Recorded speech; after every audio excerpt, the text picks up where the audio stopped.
Hi everyone, so in this video I'm going to give you some tips on analytical writing and creative writing for the upcoming Victorian Selective Schools entrance exam. So we're going to use an example covering two writing pieces. So the first one being an analytical writing piece, so the topic is cigarette packaging, and the second one is a creative writing piece in which the topic was invisible me. Okay, so there are two examples that have been submitted through to us for correction. You too can get your writing piece submitted by Exam Success and get critiqued along with individual and customized sort of guidance on how you can improve. It's $25 and you can go to www.ExamSuccess.com.au, download the questions for free, and when you're ready, send them through to be reviewed. Okay, so in this video, we're only going to briefly outline the tips because this student has, using our English writing service, she's actually improved substantially. So let's start. Let's do Invisible Me. So this is a creative writing piece. Let's read through it. The commercial break ended and I prepared myself for the chat show, sweeping my curled strawberry blonde hair to one shoulder. So this is a really great introduction. Notice how she says strawberry blonde hair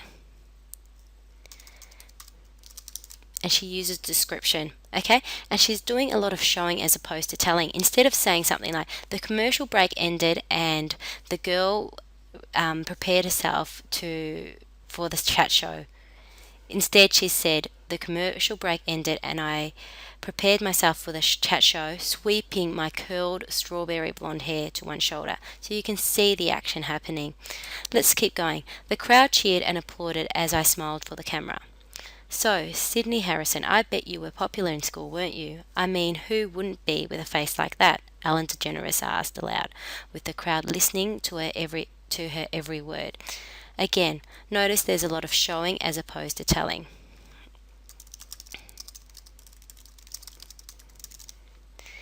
And things like listening to her every word instead of saying the crowd listened.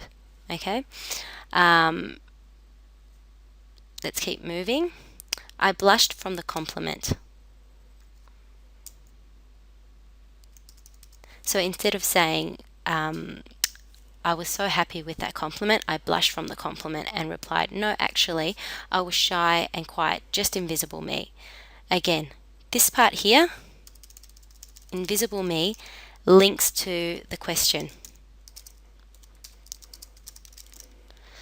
That's really important in this selective writing exam, selective entrance test, because you need to do the showing as opposed to telling, as she's done here. You know, she's got good structure, she's got her paragraphs, sentences are clear. She's also done really well in terms of expression, strawberry blonde hair, blushed from the compliment, spelling is correct, but also she links to the question, invisible me, okay? The silence that came in response to my answer felt deafening. That's excellent with the felt deafening. Explain, Ellen asked. Well, as I launched into, notice the word launched instead of saying as I talked about the tales of my everyday life. Okay, by the word choice she's used is excellent, and it's reminiscent of someone who does a lot of reading that can write well like this. So, well, as I launched into the tales of my everyday life, I felt myself travelling back in time when I was younger. To when I was younger. Keep going. Shoved abruptly and harshly to the floor, my books went flying out of my hands. Watch where you're going, I shouted. Notice that she used the correct your versus your. I shouted. The person or people who shoved me asked his partner, did I hear something? His partner replied with, no, that was just the wind, the cockiness in his voice shining through. They laughed raucously and carried down the school hallway, forgetting I was even there. Again, this also links to invisible me. Okay? See her vocab use. She's done really well with the vocab, and even better with how she structured her sentences. Let's see the end part of this. Similar things would happen to me throughout the years. Girls forgetting my names, boys ignoring my presence when I ask for something, and people not seeing me when they're walking. Examples of invisible me. Okay, it links again to solidify that this is an essay or writing piece that links to the question. Okay, and here she's coming back to the present and she lets the reader know that. Pulling myself back to the present. Nostalgia. And she uses vocabulary that would gain high marks. But more importantly, she uses it correctly. So her conclusion is, here I was famous, here I was loved, here where I was sitting I was not invisible. And that's a great contrast to the beginning when she talks about invisible me.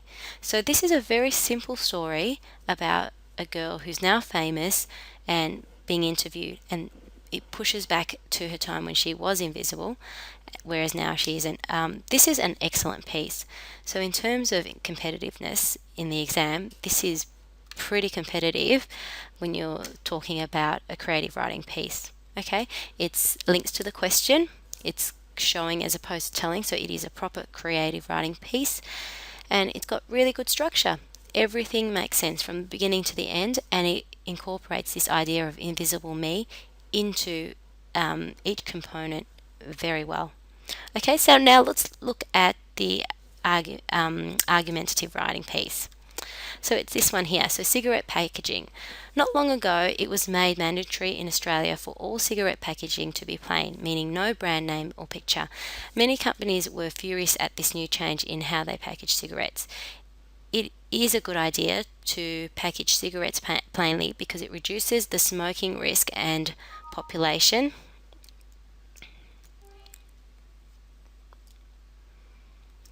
and make it more difficult to find packets. Okay, so this is also written by the same person, and the topic is, should all cigarettes be put in plain? Is it a good idea to package all cigarettes in plain packaging? Okay, with analytical writing, especially in the selective writing exam, it's important to make sure that your ideas or your arguments chosen are of a good quality. Okay, that's the first thing, and incorporating that in your plan. In this case, the ideas aren't as strong as they could be because, first of all, you've got what is plain packaging for cigarettes. First of all, by having plain packaging, it makes it anonymous. Okay, so it reduces the glamour associated with smoking brands. Okay, it also means that by reducing the glamour associated with smoking brands, companies that produce cigarettes would find it more difficult to make money off their cigarettes if they can't differentiate their brands by charging higher prices. Okay, and by doing so, it actually affects the supply side.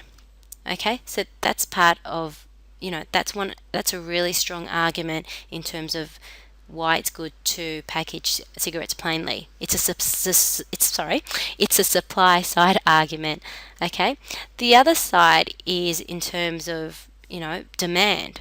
So what sort of arguments would be in terms of demand? So you're looking at things like, well, by having cigarettes put in plain packaging, it means that it wouldn't be more difficult to find the packets, because when you go into, say, a convenience store to buy cigarettes, you'll still find the packets in the same place, except the packets will just be plain. Okay, there's no brand differentiation. What it could do is that it takes away the desire to smoke by people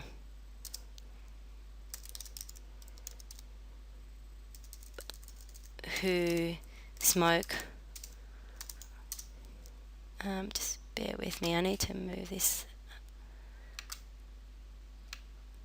So it takes away the desire to smoke by people who smoke just due to peer pressure or to look to be improve their image. Okay, so someone who wants to look wonderful just because they're smoking. Okay, so let's read through this. We know that the arguments here aren't as strong as they could be. The one that wouldn't be strong is to make it more difficult to find packets. And the other one that wouldn't be strong is reduces the smoking risk and population. That could be an okay one, but you then need to explain why. Okay, those sentences there explain why. So the first part here, so this red sentence here, it takes away the desire to smoke by people who smoke just due to peer pressure to improve their image. Because by just having plain packaging, it means there's no glamour involved in it, there's no brand involved in it. That whole brand marketing part of it is gone. The other part is the supply side, because it reduces the brand association with smoking, large smoking brands, which may promote smoking as being something which is so wonderful. By putting them in all plain packaging, it means that every cigarette is pretty much the same, and as perceived by the consumer, and therefore, if companies cannot, make money off, branding their cigarettes, it reduces their sort of profits and therefore their supply later on. Okay, so let's keep going. Let's look at the arguments. So the introduction of plain packaging in cigarettes is ideal because it can make it more difficult to search for a desired packet. Why? By presenting the product plainly, the buyer will not be able to find the packet so easily. Again, this is not a strong argument. Because it's very easily disputable, and it doesn't really make logical sense. And a continuous search in a store for a brand you cannot easily spot by just looking, you will eventually give up. Again, not true. So whenever a smoker would try to find their product, they would come up empty-handed. But how is that more ideal? Okay, there's no real social reason. It just means that they're getting frustrated. The social reasons are because people will not smoke due to image consciousness, and also the supply side would go down. Okay, let's look at the other part here. So plain packaging is better because it can.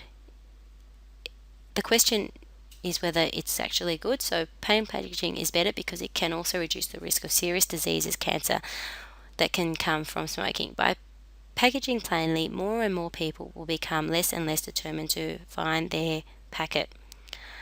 Again, that doesn't really make sense. This diminishing determination, although she has used really good language in here, in buyers will mean a lesser chance for serious cases of illness like lung cancer, and for those who may begin smoking, their interest in the disgusting hobby will soon die out. Again, with this analytical writing, you want to shy away from writing very strong sort of words such as disgusting, because the essence of analytical writing is in the content of your argument, as opposed to how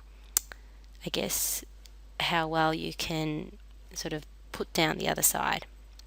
Okay, so will soon die out like a flame and then be long forgotten. Again, this argument wasn't as well formed, and same with the first.